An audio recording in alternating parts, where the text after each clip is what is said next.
My mom came home with this Norman Rockwell address book, and I want to say every few pages had one of his paintings in it. And what struck me was, for the first time, I was seeing work that was so realistic that it looked, you know, almost photographic. He was taking a drawing class, a model drawing class at Tri-C at the age of 14. I think that's when I knew this is going to be Frank's thing. I think this is going to be his profession or niche.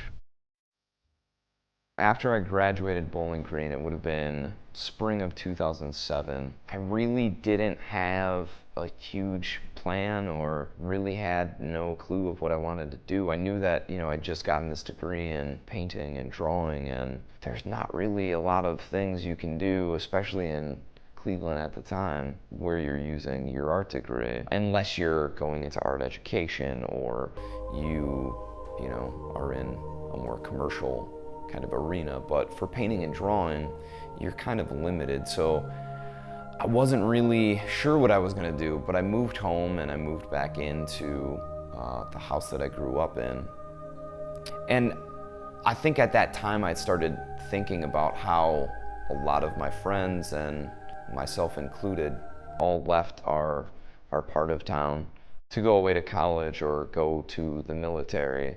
And with the understanding that we were going to go out into the world and not return, or return under different circumstances. And then we all ended up coming home.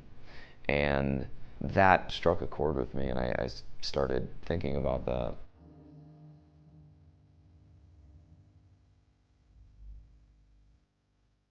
I would say about half of the people he's painted are my friends, or I know them.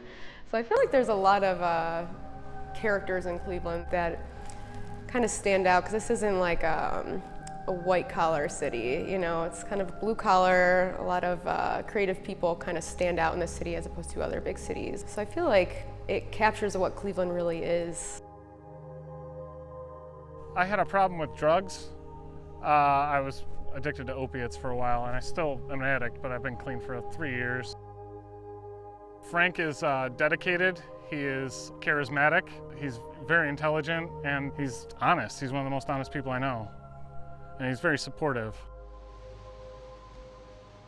I've seen people paint realistically, obviously, before, and photorealistically, which is what he does. What impressed me was the fact that there was so much feeling and so much a sense of the presence of the person in these paintings. In his own self-portrait, which was, I think, the first thing I saw of his, and in a number of other portraits of young men and women, usually, who apparently were members of his circle and his family in Parma. I was blown away. That was something I've never really seen done before, like painting tattooed weirdos, but in such a fine art style. I mean, just how much it looks like everybody, just like the detail of even like the vest I was wearing, like just like denim and just hair, even like the little strings coming off of fabric, like it just blew my mind. I would say that it was definitely a generational thing, that we were experiencing this decision or lack of decision making that all kind of had us returning home, trying to show that uncertainty or that struggle that we are experiencing as a generation. That was one of the main goals in what I was trying to accomplish in the earliest portraits.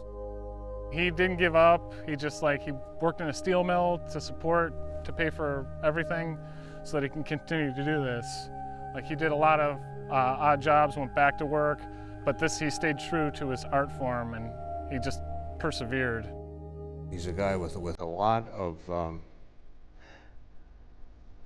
hope that is focused in a way that is a little bit off-center. You wouldn't expect these paintings to be produced by a hopeful guy, by a guy who has Norman Rockwell informing his unconscious, by somebody who has that kind of American dream in the background. I think that in the end is what those early discouraged people in those paintings are about, is the fact that he himself really is a man of considerable hope and determination. And he believes in himself. He believes that he can do it. And the world is responding to this. Frank is a success story. I think he'll continue to be.